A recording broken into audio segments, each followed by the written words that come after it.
Dalam minggu ini, alat peraga kampanye yang terpasang di kawasan Mampang sudah mengakibatkan korban ada lansia pengendara di sana. Lalu bagaimana sebenarnya soal aturan penegakan, apalagi Bawaslu dan juga Satpol PP terkesan lempar tanggung jawab.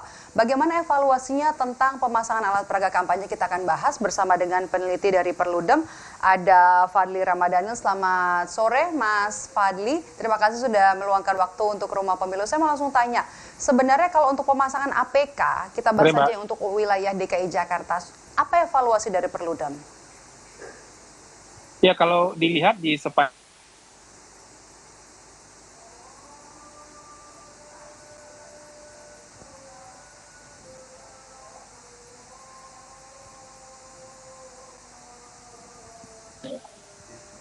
ya, kalau kita lihat di sepanjang wilayah DKI Jakarta ya, memang halo,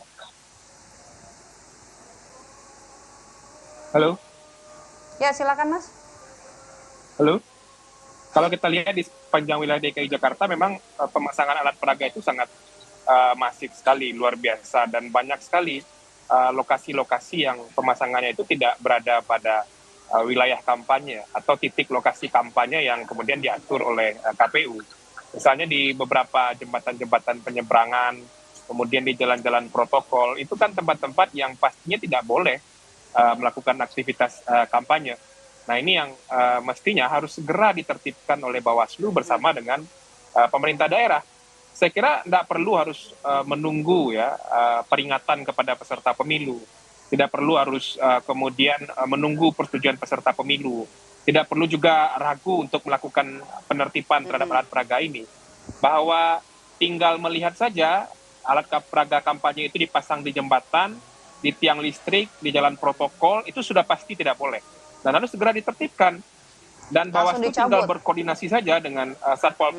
Betul, tinggal ditertibkan saja. Karena apalagi sudah ada korban, sudah membahayakan orang, sudah ada yang kecelakaan. Ini membuktikan bahwa pemasangan alat peraga kampanye di lokasi yang tidak sebagaimana mestinya. Jadi kalau itu sudah kalau penertibannya lama, misalnya bahaya. sudah jelas nih, di beberapa daerah kan juga banyak kasus ini. Kalau di Jakarta kan baru dalam pekan ini ya ada kasus yang terjadi, yang terakhir itu adalah di Mampang.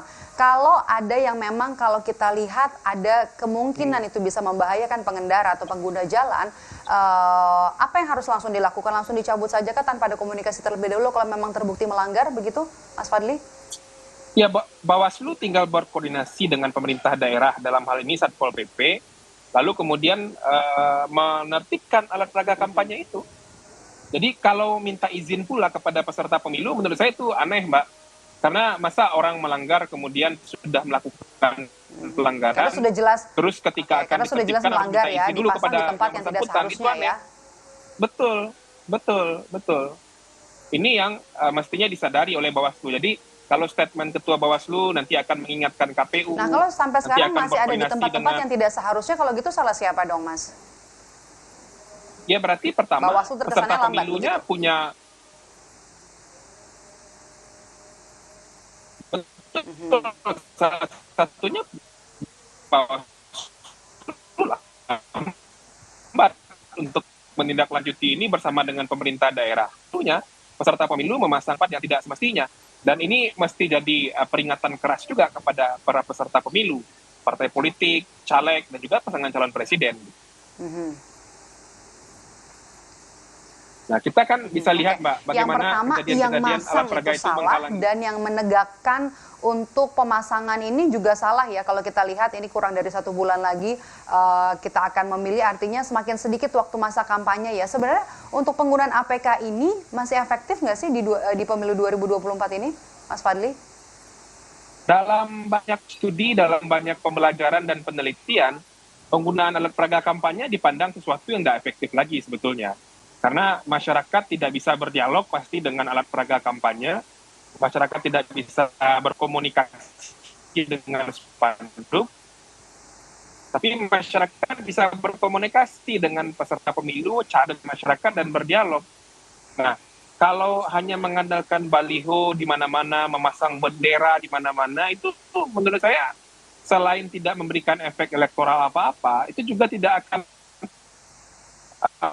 membuat proses penyelenggaraan pemilu ini sesuai dengan upaya kita untuk merusak lingkungan, tidak merusak tata kota, apalagi tidak memberikan bahaya kepada pengguna jalan dan lain-lain.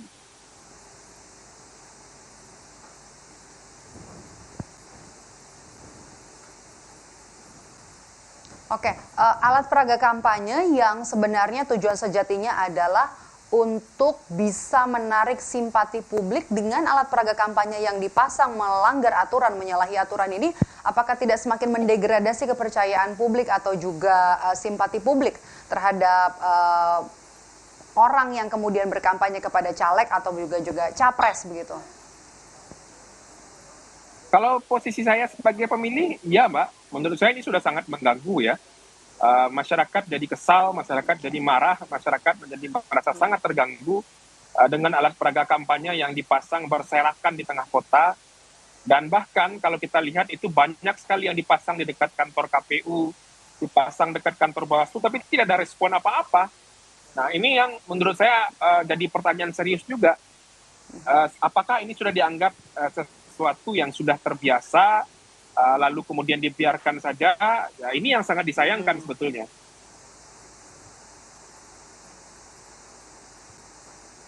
Oke, Mas Fadli, ini kan kalau kita lihat aturan setiap kota, kabupaten hingga provinsi sudah jelas, tapi kemudian aturan ini masih dilanggar dan ini juga semakin mendekati dengan berakhirnya nanti masa kampanye ya.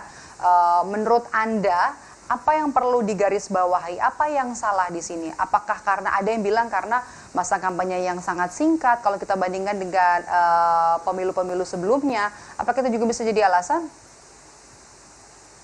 Menurut saya masalahnya dua ya. Pertama, peserta pemilunya tidak tertib dalam proses pemasangan alat peraga kampanye. Dan yang kedua, penegakan hukumnya lemah.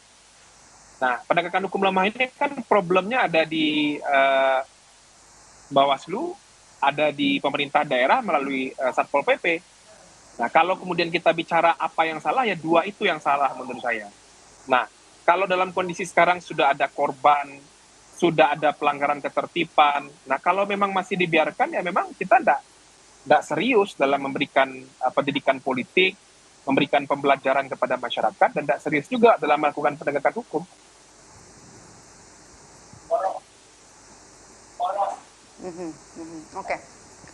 Oke, kalau begitu. Tadi permasalahannya yang dicatat adalah soal yang tidak tertib peserta pemilunya, kemudian juga pengawasnya juga tidak tegas menghukum, atau yang paling jelas adalah menertibkan ya semua APK yang terbukti menyalahi aturan. Evaluasinya akan seperti apa dari Perludem, catatan-catatan Perludem? Ya, saya kira ke depan peraga ini bisa ditegaskan saja, tidak boleh dipasang di jalan-jalan protokol maupun di jalan-jalan arteri ya. Coba bayang jembatan di jalan protokol di Jakarta, di ibu kota negara, menurut saya itu memalukan juga dan sangat merusak keindahan kota ya. Nah, makanya ke depan ditegaskan saja pemerintah daerah dengan Satpol PP, nggak boleh pemasangan alat peraga kampanye. Tapi kan problemnya kadang-kadang beberapa kepala daerah itu mereka juga bagian dari struktur tim kampanye. Bahkan beberapa di antara mereka kan juga bagian dari partai politik atau pengurus partai politik yang punya kepentingan elektoral juga dalam pemasangan alat peraga kampanye. Nah, makanya kuncinya sebetulnya ada di proses penegakan hukum menurut saya.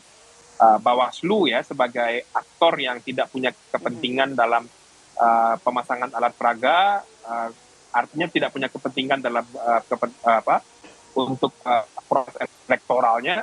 Nah, mestinya mereka melakukan proses penegakan hukum. Ini yang harus. Oke.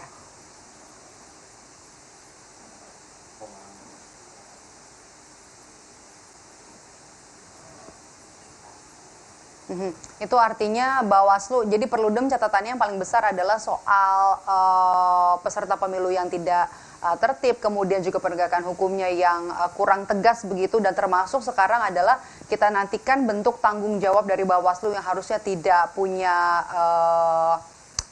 beban ya untuk nanti bisa langsung secara tegas menertibkan alat peraga kampanye yang sudah terbukti menyalahi aturan, karena aturannya sudah jelas, sudah ada, sudah tertulis. Terima kasih sudah bergabung bersama kami, Fadli Ramadhanil, peneliti dari Perludem, sudah bergabung bersama kami di Rumah Pemilu saat ini. Terima kasih, Mas Fadli.